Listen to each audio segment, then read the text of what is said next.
வணக்கம் குழந்தைகளே. நான் உங்களுக்காக இன்னைக்கு ஒரு நல்ல ஒரு கதை ஒன்று சொல்ல போறேன். என்ன கதை தெரியுமா? நல்ல மனிதன். நல்ல மனிதன் என்று சொன்னா எப்படி இருப்பாங்க தெரியுமா? இப்போ எங்களுக்கு உலகத்திலேயே யார் நல்ல மனிதர்கள்? எங்களை பெத்த எங்களுடைய பெற்றோர்கள் தான் எங்களுக்கு நல்ல மனிதர்கள்.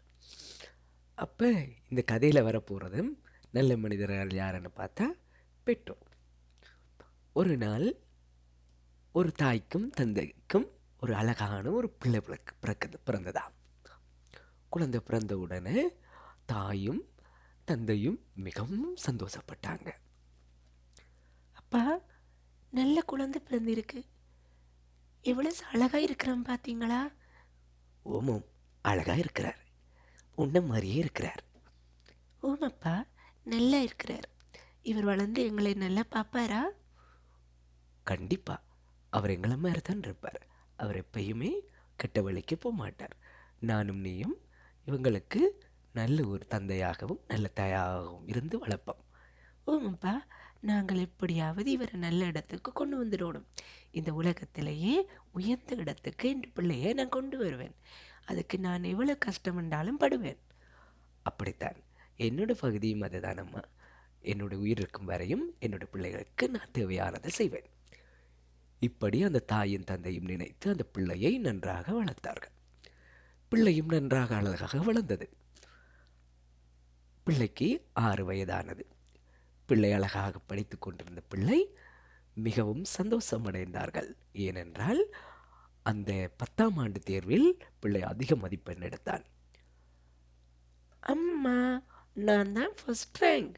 எங்க ஸ்கூல்லையே என்னத்தான் பாராட்டினாங்க. அப்படியா? மிகவும் சந்தோஷம். என்னுடைய பிள்ளை மிகவும் நல்லவன். ஏனென்றால் எனக்கு அப்பவே தெரியும்.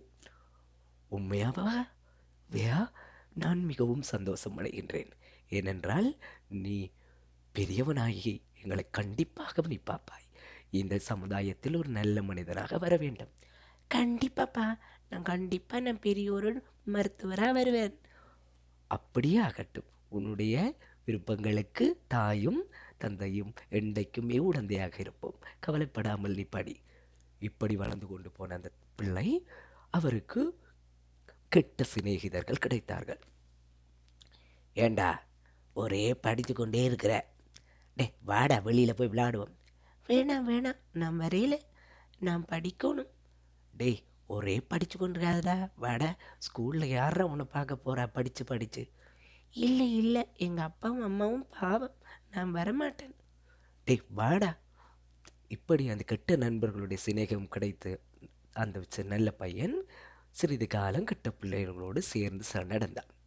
ஒரு சமயம் அந்த கெட்ட நண்பர்கள் அழகான மொபைல் ஒன்று வைத்திருந்தார்கள். டே பாத்தியா, எங்கள்கிட்ட நல்ல ஃபோன் இருக்கு, உன்னிட்ட இருக்கா? இல்லை, என்னட்ட போன் எனக்கு தேவையில்லை போன். எங்க அப்பா அம்மா எனக்கு வாங்கி தருவாங்க. நல்லதுன்னா தான் அது வாங்கி தருவாங்க. இந்த ஃபோன் நல்லது இல்லைன்னு அவங்களுக்கு தெரியும். அதெல்லாம் வாங்கி தரல. அட முட்டாள், உனக்கு அதுக்க வேண்டிய அவங்க உங்க அம்மா அப்பாக்கள் வாங்கி தரல. அவங்க உன்னை ஏமாளியன்னு நினைக்கிறாங்க. அதுக்கு தான் உனக்கு இந்த ஃபோனை வாங்கி தரல. அப்படியா? இல்லை இல்லை, நீங்க சும்மா சொல்றீங்க. அப்படி எல்லாமே இல்லை. என் அப்பா அம்மா அப்படி இல்லை. நீ ஒரு உங்க வீட்டில் போய் கேட்டு பாரு. எனக்கு நான் அன்றைக்கு போய் கேட்குறேன் அம்மாட்ட. அம்மா, தம்பி வாங்கோ. என்ன என்ன முகம் எல்லாம் மாட்டமா இருக்கு? என்ன இப்ப நடந்தது? அம்மா, எனக்கு நீங்கள் ஏன் ஃபோன் வாங்கி தரையில? அது தேவையில்லாத விடயம். ஏன் அது உங்களுக்கு? இல்லம்மா, நீங்கள் என்னை ஏமாத்துகிறீர்கள். எனக்கு கண்டிப்பாக ஒரு ஃபோன் வேணும். நான் அப்பாட்ட சொல்றேன் உங்களுக்கு நல்ல ஒரு ஃபோன் வாங்கி தர சொல்லி. இப்படி சொன்ன தாய் தகப்பனிடம், அப்பா, யாரோ கெட்ட நண்பர்கள் என்னுடைய பிள்ளைகளோடு சேர்ந்திருக்கின்றார்கள். ஏன் ஏன் என்று தெரியவில்லை. இன்று காலையில் என் மகன் என்னிடம் வந்து ஃபோன் கேட்கின்றான். அதை கண்டிப்பாக நாங்கள் கவனிக்க வேண்டும். ஒரு நான் பார்க்கின்றேன். அடுத்த நாள் தகப்பன் தன்னுடைய மகன் எங்கு செல்கின்றாரோ அவர்களுக்கு பின்பாக சென்றான். ஆனால் மகன் பாடசாலைக்கு செல்லவில்லை. அவன் அடர்ந்த காட்டுக்குள் அந்த கெட்ட நண்பர்களுடன் சேர்ந்து விளையாடிக் கொண்டிருந்தான். உடனே தகப்பன் பிள்ளையை கூப்பிட்டார். தம்பி, ஏன் நீங்கள் இன்றைக்கு பாடசாலை செல்லவில்லை? ஏன் இங்கு நிற்கின்றீர்கள்? ஐயோ, அப்பா பார்த்து விட்டாரா? என்னடா பண்றது? அப்பா, இல்ல இல்ல நான் நான் இன்னைக்கு ஸ்கூல் இல்லப்பா. இல்ல, பொய் சொல்றீங்க. நீங்கள் ஒரு பொய் சொல்ல வேண்டுமானால் நிறைய பொய் சொல்ல வேண்டும். ஆதலால் உண்மையை மட்டும் சொல்லுங்க. உண்மையை சொல்லும் பொழுது அதற்கு மன்னிப்பு உண்டு. ஆனால் பொய் சொல்லும் பொழுது அதற்கு மன்னிப்பே இல்லை.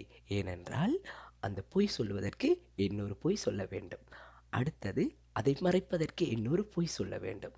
அதனால் உண்மையை மட்டும் சொல்லுங்கள். அப்பா, என்னை மன்னித்து விடுங்கள். நான் இன்று மட்டும் போகவில்லை. இனிமேல் நான் பாடசாலை செல்கின்றேன். நான் உன்னை மன்னித்து விட்டேன்.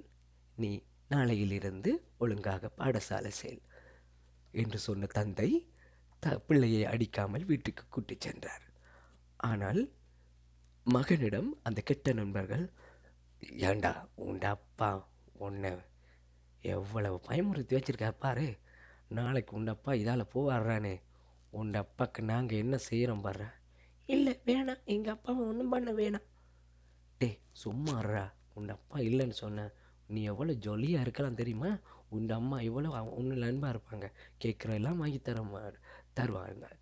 அப்பா இருக்கிறாளாண்டா கஷ்டம். இல்லை இல்லை, வேணாம். டே, நீ நிறைய இந்தடா இது குடிடா. என்ன இது, ஒரு கெட்ட வாடை அடிக்குது. டே குடி, இது குடிக்கத்தான் நல்ல தைரியம் வரும். அந்த கெட்ட நண்பர்கள் அவனிடம் கெட்ட பழக்க வழக்கத்தை அவனுக்கு பழக்கி வைத்தார்கள். அடுத்த நாள் காலை தகப்பன் வேலைக்கு செல்லும் பொழுது பெரிய கல் ஒன்று எடுத்து தகப்பனின் மண்டையில் போட்டார்கள். அந்த இடத்தில் தகப்பன் மரித்து விட்டார். ஐயோ, இந்த அப்பா செத்தா என்ன பண்றதுன்னு தெரியல. ஐயோ, அவரும் போய்விட்டார். நான் எப்படி என் பிள்ளை வளர்ப்பேன்? நல்லவன், நான் என்ன செய்வேன்? அம்மா, நீங்க கவலைப்படாதீங்க, நான் இருக்கிறேன் தானே. நான் உங்களை பார்த்துக்கொள்ள, நான் வேலைக்கு போறேன். இப்படி சொன்ன பையன் படிப்பு விட்டுட்டு ஊதாரி பிள்ளைகளோடு சேர்ந்து வேலைக்கு செல்வதாக சென்று கெட்ட பழக்கங்களை பழகினான். பழகி அவன் ஒரு நாள் போலீஸ் நிலையத்தில் ஜெயிலில் இருந்தான். என் மகனை காணையிலேயே. இப்ப 3 நாளா வீட்டுக்கு காணையில. எங்க இருப்பான்? எல்லா இடத்துலையும் தேடி பார்த்தாச்சு, காணையிலேயே. உடனே இதை அறிந்த தாய் தேடி தேடி காணாத மகனுக்கு காவல் நிலையத்தில் புகார் அளிப்பதற்காக சென்றார். அங்கு காவல் நிலையத்தில் தன்னுடைய மகன் இருப்பதைக் கண்டு, ஐயோ, என் பிள்ளைக்கு என்ன நடந்தது? யார் என் பிள்ளை? இவர் உன்னுடைய மகனா? ஆமா சார், என்ன நடந்தது? இவன் ஒரு இடத்தில் களவெடுத்து விட்டிருக்கான். அதனால் நாங்கள் அரெஸ்ட் பண்ணியிருக்கிறோம். நாங்கள் இவனை கோர்ட்டில் சமர்ப்பிக்க வேண்டும். இவன் அவர்களோடு சேர்ந்து கொலையும் செய்திருக்கின்றான். ஐயோ, கொலையா? இல்லை இல்லை இல்லை அம்மா, உண்மைதான். நான் தான் கொலை செய்தேன். ஏனென்றால் அப்பா இருக்கும் பொழுது என்னை கவனமாக வழிநடத்தி சென்றார். ஆனால் இப்போ அப்பா இல்லாத காரணத்தால் என்னுடைய கெட்ட எண்ணங்களுக்கு ஒரு காவல் இல்லை. ஆதலால் என்னுடைய கெட்ட பழக்கங்கள் அத்துமீறி சென்று கொலை செய்து விட்டேன். என்னை மன்னித்து விடுங்கள் அம்மா. இனிமேல் உங்களைப் போன்ற நல்ல மனிதர்கள் எனக்கு கிடைக்காது. அடுத்த ஜென்மத்திலும் நீங்கள் எனக்கு தாயாகவும் தந்தையாகவும் வர வேண்டும். நான் உங்கள் வயிற்றிலே பிறக்க வேண்டும். என்னை மன்னித்து விடுங்கள். நீ நல்ல பிள்ளையாக மாறிவிட்டாய். நீ சின்ன பிள்ளையாக இருப்பதால் உன்னை நான் இந்த புகாரில் இருந்து விடுவித்து விடுகின்றேன். அம்மாவோடு சென்று சந்தோஷமாக வாழ் என்று சொல்லி அந்த காவலாளி அவனை வீட்டுக்கு அனுப்பி வைத்தார். உடனே தாய் காலில் விழுந்தும் தந்தையின் இறந்த போட்டோ முன்பும் அழுது கொண்டே அவன் நல்ல மனிதனாக அன்றிலிருந்து மாறத் தொடங்கினான். இதுதான் நல்ல கதை. இதை போல நாங்களும் அம்மா அப்பாவோட கதை கேட்டு நாங்கள் எப்பயுமே அம்மா அப்பா தான் எங்களுக்கு யாராக இருப்பாங்க? நல்ல ஒரு காவலாக இருப்பாங்க. எங்களோட கெட்ட பழக்க வழக்கங்களுக்கு யார் காவலாக இருப்பாங்கன்னு சொன்னால் அம்மாவும் அப்பாவும். அம்மாவும் அப்பாவும் தான் எப்பயுமே. அம்மா அப்பாவும் இருக்கும் பொழுது எங்களை நோக்கி எந்த கெட்ட பழக்க வழக்கங்களும் வராது. அப்பா என்ன செய்வார்? கெட்ட பழக்கங்கள் உனக்கு கிட்ட வந்துச்சுன்னு சொன்னா அப்பா உடனே பேட்டால அடிச்சு விட்டுருவார். அதே மாதிரி அம்மா என்ன செய்வார்? உனக்கு ஏதாவது ஒரு ஆபத்து வந்துச்சுன்னா அம்மா தன்னுடைய பெட்டால அடிச்சு விட்டுருவார். அப்போ அம்மாவும் அப்பாவும் உன்னை பாதுகாத்து கொண்டே இருப்பார். ஆனால் அம்மாவும் அப்பாவும் இல்லைன்னு சொன்னால் அந்த வரக்கூடிய கெட்ட பழக்கம் உனக்கு டிரெக்டாகவே வந்துடும்.